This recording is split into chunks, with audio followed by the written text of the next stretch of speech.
유명한 대문호 톨스토이가 쓴 고백록에 보면 톨스토이가 어떻게 기독교인이 되었는지 그 상황에 대해서 잘 써놓고 있습니다. 톨스토이는 어렸을 때부터 기독교 신앙을 가졌던 것은 아니었습니다.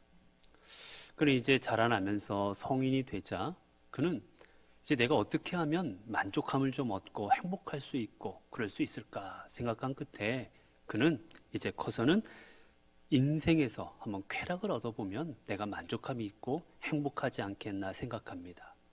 그래서 사교계에 진출해서 사람들을 만나고 방탕하게 생활합니다. 그러나 아무리 먹고 마시고 놀고 해도 인생에 만족함과 행복이 별로 느껴지질 않는 거예요. 그래서 뭐가 부족한가? 혹 돈이 있으면 그렇게 되지 않겠나? 돈이 있으면 좀 만족하고 행복하지 않겠나? 그 다음에 돈을 좀 벌어보기 시작했습니다. 톨스토이는 이미 많은 유산을 받고 있었고 그리고 젊어서 쓴 책이 이미 유명해져서 많은 인쇄 책을 통해 돈을 또 벌 수 있었지요. 그러나 돈을 많이 벌었음에도 불구하고 여전히 삶이 그렇게 그닥 만족스럽고 행복하지는 않는 겁니다. 뭐가 부족할까? 그래, 내가 사회적 지위를 좀 갖게 되고 명예를 갖게 되고 사람들 앞에 성공한 사람을 인정받으면 내가 좀 더 만족하고 내가 좀 더 행복하겠다. 이제 성공한 사람으로, 명예로운 사람으로, 지위가 있는 사람으로 사람들 앞에 인정받게 그렇게 나아갑니다.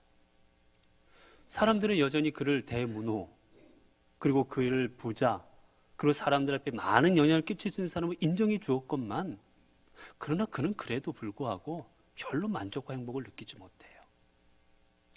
이번에는 가정을 좀 꾸려보자 해서 가정을 꾸렸고 13명이나 되는 자녀를 낳습니다. 남들이 보면 완벽한 남자예요. 돈 많지요, 명예 있지요, 성공했다고 불리지요, 지위를 갖고 있지요, 가족이 있지요, 뭐 하나 부족할 것 없는 사람이었습니다. 그러나 그는 자신의 괴로움에 자살 직전까지 나아갑니다. 이 인생의 문제를 해결한 받지를 못하는 거예요. 그 인생의 문제가 무엇이었느냐? 바로 죽음에 관한 거였습니다. 죽음을 피할 수 없는 존재. 그런데 죽음을 피할 수 없다면 그 죽음을 담대히 또 받아들일 줄 알아야 되는데 죽음 자체가 두려운 겁니다. 죽음도 피할 수 없지, 죽음이라는 걸 생각하면 두렵지, 불안하지, 이 사실조차 피할 수도 없지.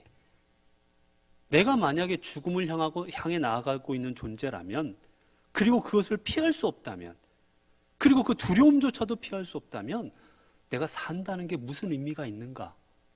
삶의 의미를 못 찾겠는 겁니다. 그래서 자살하려고 합니다. 결국 그는 이제 내 삶의 의미, 이 문제를 좀 해결은 받아봐야 되겠다라고 생각해서 인간이 어디로부터 왔고 인간은 어디로 가는 존재이고 인간의 궁극적인 인간의 목적이 무엇인지 이 철학적인 질문들을 해결한 받고자 합니다. 그러나 그 문제를 해결하기가 쉽지가 않은 거예요. 그러던 어느 날 시골 마을에 가게 되었는데 시골을 가다 보니 저쪽에서 한 농부가 열심히 일을 하고 있습니다. 얼마나 그동안 고되게 일을 했는지 손과 얼굴은 쭈글쭈글하니 마디마디가 제대로 된 마디가 없을 정도로 고된 노동을 한 몸이에요. 그런데 그는 일하면서 노래를 부릅니다. 흥얼흥얼거리고 기쁘게 일을 하고 있는 거예요. 얼굴을 자세히 들여다보니 얼굴에는 평안과 기쁨이 담겨져 있습니다.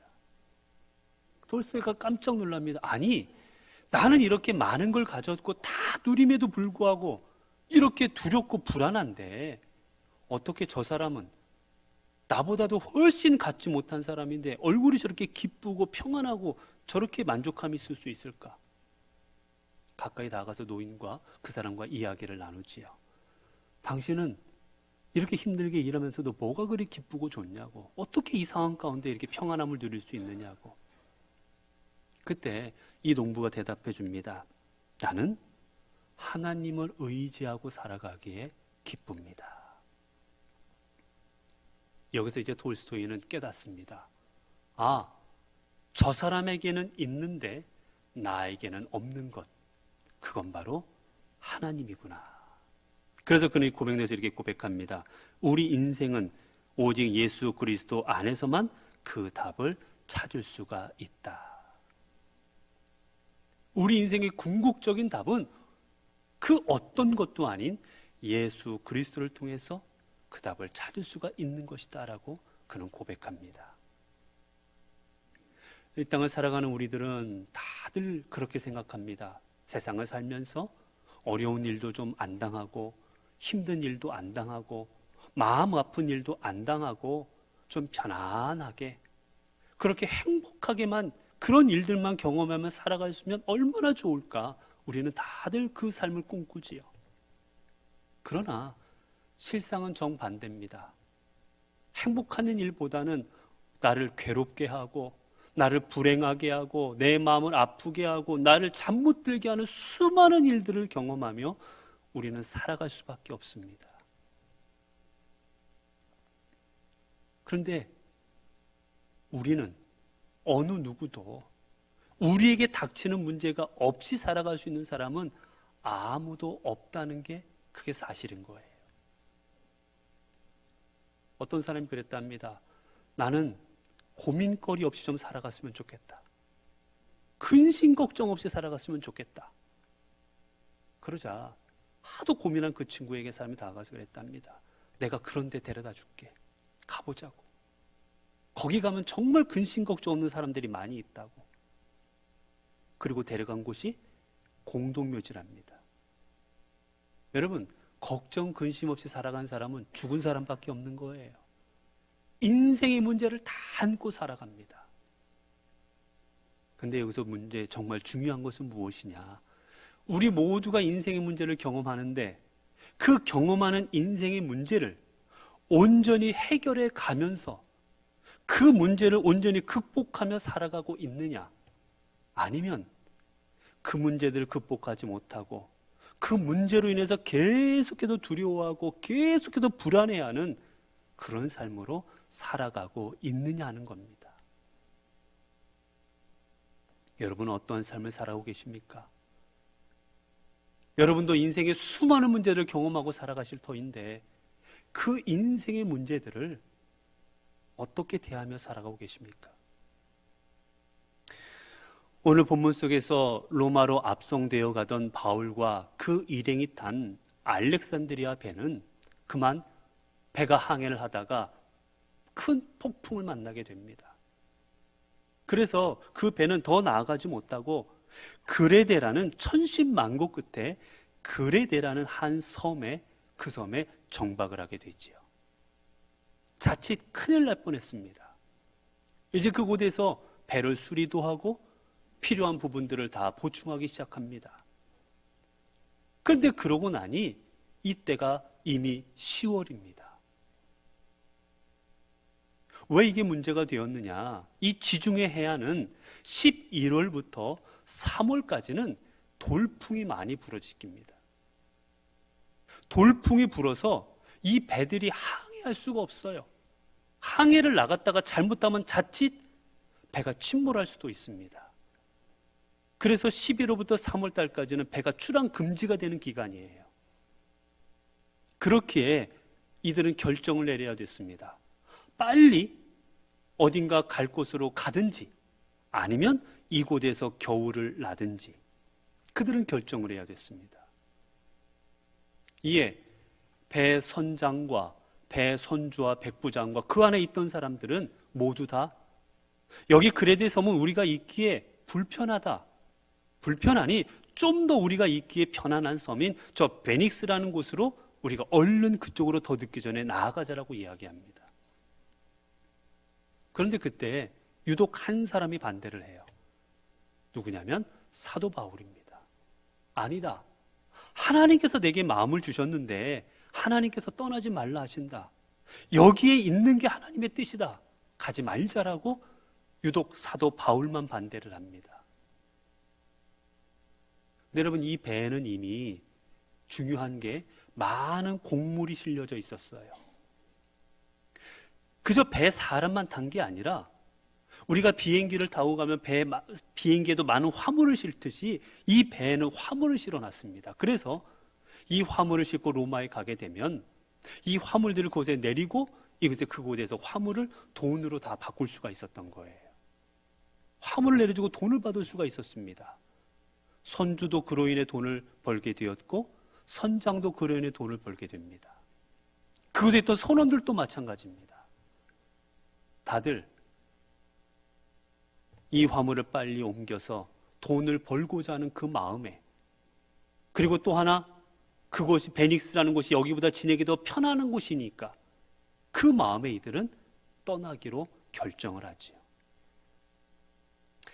이제 떠나기로 결정했을 때 그때의 상황을 성경은 이렇게 말합니다. 13절입니다.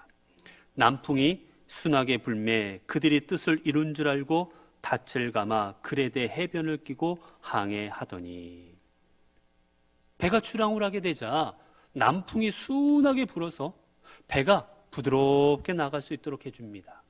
여기서 순하게 불다라는 이야기는 부드럽게 불었다는 뜻이에요. 이 시대 배들은 다 지금처럼 모터라든지 동력으로 움직이는 그런 동력으로 움직인 게 아니라 주로 돛이라는 바람을 이용해서 나아가던 배들이었습니다. 그렇게 바람을 타야 되는데 바람이 약해도 가지 못하니까 안 되고 바람이 너무 세도 바람을 이기지 못하니까 안 되는 거였어요. 적당히 불어줘야 되는데 지금 바람이 그렇게 적당히 불어줬던 겁니다. 이렇게 적당히 불어주자 그들은 어떻게 생각합니까? 그들이 뜻을 이룬 줄 알고, 그래, 우리가 탁월하게 선택한 거야. 우리가 잘 선택한 거야. 이 길이 맞은 길이었어. 저 사도 바울의 말이 틀렸어. 우리가 맞아. 그들은 그렇게 생각하고 이 길로 나아가고 있지요. 여러분, 우리의 인생에, 내 인생에 살아가면서 아무 일이 없다고, 그 일이 하나님께서 기뻐하시고 하나님께서 허락하신 일이 아니라는 것을 우리는 깨달을 줄 알아야 됩니다. 많은 분들이 생활하면서 내 인생에 이것을 해야 될까, 이걸 해야 될까, 하나님 뜻은 이건 것 같은데 나는 이 길로 가고 싶습니다. 그때 모르는 척하고 내가 원하는 길로 나아가요. 그런데 원하는 길로 나갔는데 아무 일도 안 생기면 생각합니다. 그래, 하나님께서 내가 이 길 가도록 허락하셨구나. 그래, 하나님께서 이 길을 가는 게 하나님의 뜻이구나. 맞아, 이 길이 맞았어라고 생각합니다. 그러나 그렇지 않다라는 거예요. 왜 그렇습니까? 오늘 본문을 보게 되면 14절입니다. 얼마 안 돼요. 섬 가운데로부터 유라 굴로라 하는 광풍이 크게 일어나니.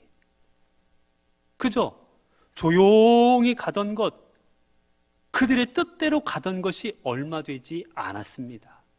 얼마 안 되자 섬 가운데로부터 유라 굴로라는 광풍이 일어납니다.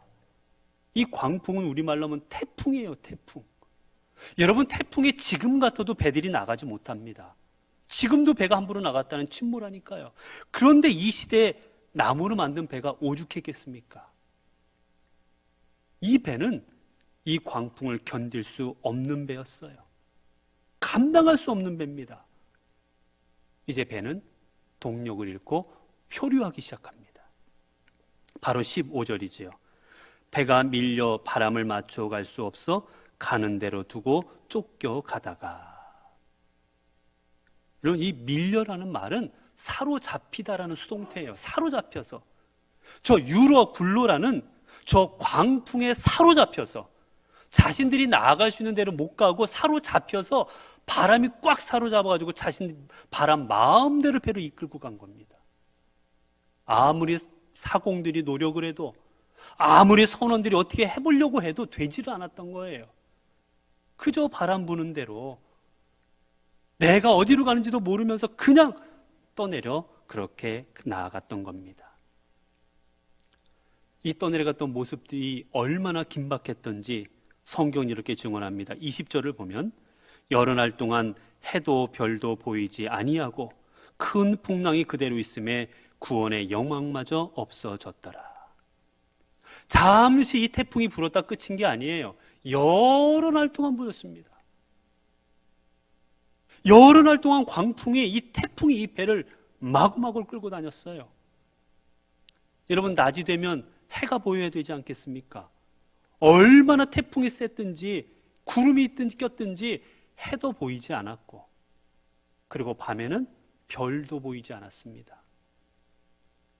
여러분, 지금만 같아도 우리가 나침반과 핸드폰 같은 걸 통해 우리가 여기가 남쪽인지 저기가 남쪽인지 알겠지만, 바다 한가운데서 그런 거 하나도 없으면 남쪽, 서쪽, 동쪽 구분할 수가 없습니다. 구분하는 방법은 해가 어디서 뜨나, 해가 어디로 지나, 아니면 밤에 별이 어떻게 떠 있나를 보고 방향을 알 수가 있었어요. 그러나 지금은 그것조차 알 수가 없습니다. 해변에서 밀려 저 바다 한가운데로 밀려났는데 도무지 어디가 어딘지도 모르게 그렇게 떠내려가고 있는 상황이에요. 결국 이들은 어떻게 합니까? 구원의 여망마저 없어졌더라. 없어지다는 말은 치워버렸다, 제거되었다라는 뜻이에요. 즉 구원받을 소망이 하나도 없이 다 사라져버렸다. 그래도 저 태풍이 지나가겠지, 저 태풍 지나가면 우리는 살 수 있을 거야, 그렇게 첫날이라도는 생각을 했는데 며칠이 지나자 구원받을 길이 없구나, 살아날 길이 없구나, 헤쳐나갈 길이 없구나, 이들은 자포자기하게 됩니다. 끝났구나, 여기서 죽겠구나라고 생각했던 거예요. 이렇게까지 상황이 악화가 되자 이제 이들이 할 수 있는 것은 별것이 없었습니다. 이들이 할 수 있는 것은 무엇이었느냐? 바로 18절 19절이에요. 우리가 풍랑으로 심히 애쓰다가 이튿날 사공들이 짐을 바다에 풀어버리고. 아까 말씀드렸다시피 이 배에는 이제 저 로마에 가면 내려놓을 선적한 화물들이 실려져 있었어요. 대부분은 곡물들입니다. 이 곡물을 그대로 싣고 가야 내려서 거기 사람들에게 팔고 돈을 얻을 수가 있는 거예요. 이게 유일하게 지금 이 사람들이 바라는 목적입니다. 선원들과 선주와 선장의 목적이 이 화물이었어요. 곡물이었어요. 이거를 지키고자 그들은 빨리 그레데 섬을 떠나서 베닉스로 향하고자 했던 겁니다. 현재 이들의 삶의 목적이요, 이들이 추구할 대상이 바로 이 화물이었는데 이들은 어떻게 합니까? 바다에 풀어버립니다. 풀다라는 얘기는 던져버렸다는 뜻이에요. 화물들을 바다에 던져버립니다. 왜냐하면 배가 풍랑에 하도 좌우로 흔들리니까 배가 침몰하기 전에 이 배를 가볍게 만들기 위해서, 그래서 최대한 가볍게 하기 위해 제일 먼저 그곳에 있던 물건들을, 화물들을, 곡물들을 버려버린 겁니다. 선주와 선장과 선원들은 이 화물들이 나를 행복하게 해줄 것이고, 이 곡물들이 나를 만족하게 해줄 것이고, 내게 생명을 줄 것이다 생각해서 끝까지 지키고자 했습니다. 그러나 그 화물들은 그곳에 있던 어떤 것도 이들을 이 풍랑으로부터 지켜주지를 못합니다. 도리어 이들에게 방해가 되는 존재일 뿐이었어요. 그래서 그들은 목숨을 부지하고자 이 화물들을 바다에 던져버린 겁니다. 우리도 그렇습니다. 우리도 살아가다 보면 이것이 아니면 못 살 것 같고, 이것이 있어야만 내 삶이 지탱될 것 같고, 이것이 있어야 내 인생이 바로 세워질 것 같고, 이것이 내 인생을 보호해줄 것 같은 수많은 것들이 있습니다. 그러나 그 세상의 그 어떤 것도 우리를, 우리의 생명을, 우리의 영생을, 우리의 구원의 길로 인도할 것은 결코 없다는 겁니다. 왜냐하면 우리를 구원할 분은 오직 하나님 한 분뿐이시기 때문입니다. 우리도 여전히 돈이, 명예가, 지위가, 직분이 나를 높여주고 나를 구원할 것이라고 생각해서 이를 얻기 위해 때로는 믿음도 저버리고 때로는 하나님의 뜻도 저버리고 우리는 그렇게 살아가지만 우리는 결국 인생의 태풍 가운데 깨닫게 될 것입니다. 이것들이 나를 보호하는 것이 아닌 것임을, 이것들이 나를 지켜주는 것이 아닌 것임을 우리는 결국 깨닫게 될 것이에요. 이런 이야기가 있지요. 한 배가 강을 지나가다가 그만 침몰하게 되었습니다. 그런데 그렇게 강폭이 넓은 그런 강이 아니었어요. 일단 배에는, 작은 배에는, 구명보트에는 그 배에 있던 여자들과 또한 수영을 못하는 사람들이 먼저 타고 바로 강가로 나아갔습니다. 그리고 남자들 중에 수영할 수 있는 사람들은 수영해서 나아가게 했어요. 근데 얼마 되지 않아서 다 살아서 수영해서 다 나왔습니다. 그러나 유독 한 사람만이 물에 빠져 죽었더라는 거예요. 그래서 그 사람을 건져내 보니 그 사람은 수영도 하는 사람이었는데 왜 빠졌느냐 보니 주머니 가득가득 금화가 가득하더랍니다. 배가 침몰하면 이 금화가 물에 가라앉을 것이니 내 금화가 가라앉는 것을 지키려고 주머니 가득가득 금화를 넣고 수영을 했으니 무거워서 견딜 수가 없었던 거지요. 결국 맞아 죽는 겁니다.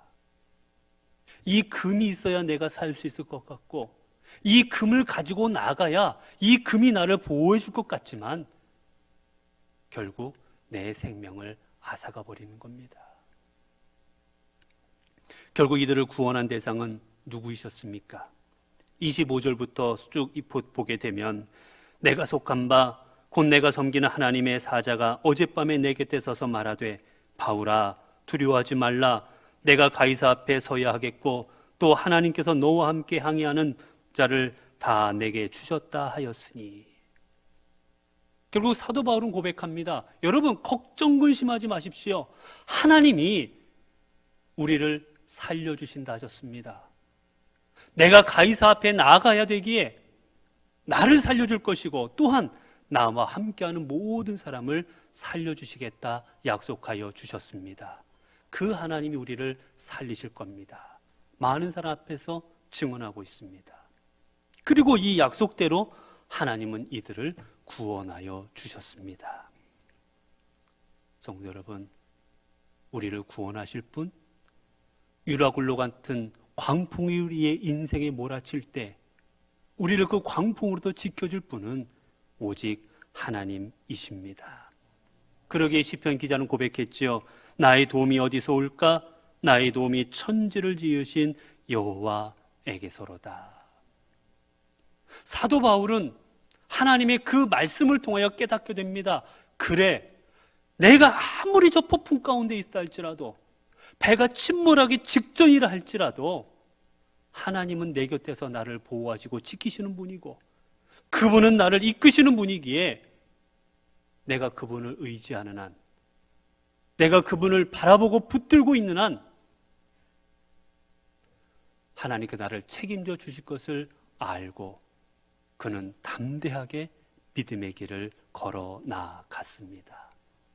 그리고 그를 통해서 하나님은 로마에 가서 로마에까지 하나님의 복음을 증거하는 위대한 전도자로 사도 바울을 세워주셨습니다. 성도 여러분, 여러분 오늘 또 무엇을 위해 살아가고 계십니까? 오늘 또 무엇이 여러분의 인생을 세워줄 줄로 알고 무엇이 여러분의 인생을 지켜주실 줄로 알고 여러분 그렇게 하루하루를 살아가고 계십니까? 며칠 있으면 우리나라 6.25 전쟁 기념일입니다. 우리나라는 6.25라는 우리의 힘으로 감당하기 어려운 큰 전쟁을 통하여 큰 고난을 경험할 수밖에 없었습니다. 우리 스스로 헤쳐나갈 수 없는 유라 굴로 같은 광풍이었습니다. 여러분 우리가 이 광풍을 어떻게 이겨낼 수 있었습니까?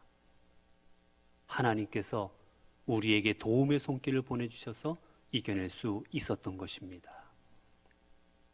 오늘 우리는 코로나라는 또 하나의 유라굴로 광풍을 만나고 있습니다.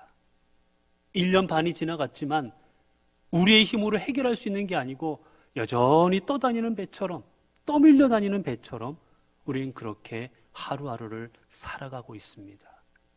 우리는 광풍 앞에서 우리가 얼마나 연약한 존재인지, 우리가 얼마나 미약한 존재인지를 다시 한번 깨닫게 되었습니다.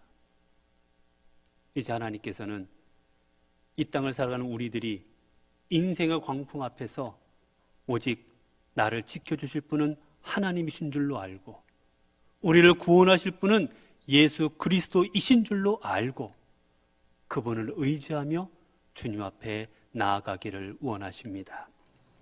우리가 오늘 또 두려워하지 말라, 내가 너와 함께 할 것이고 내가 너를 구원할 것이라는 이 하나님의 말씀에 순종하며 이 말씀을 믿고 나아갈 때 하나님께서는 우리에게 사도 바울이 주셨던 기쁨과 평안과 은혜를 허락하여 주실 것입니다. 기도하겠습니다.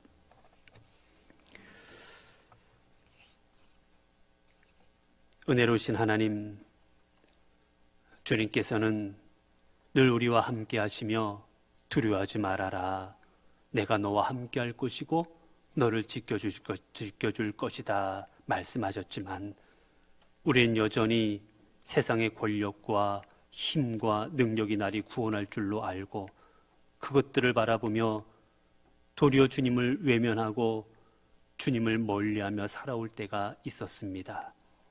그리하여 우리의 삶에는 근심과 걱정과 불안과 두려움이 끊이지 않는 삶을 살아가고 있습니다. 이제 비록 풍랑 속이라 할지라도 주님은 여전히 우리와 함께 하시고 우리를 도우시고 인도하심을 깨닫고 주님이 주시는 평안을 맛보는 저희들이 되게 하옵소서. 믿음이 적은 자가 되어서 풍랑을 두려워함으로 주님을 외면하고 모른 척하는 삶이 되지 아니하게 하여 주시고, 세상에 예수 그리스도의 구원의 빛을 비추어 구원자 되시는 예수 그리스도를 증거하는 삶의 자리에 서게 하옵소서. 우리 주 예수 그리스도 이름으로 기도드리옵나이다. 아멘.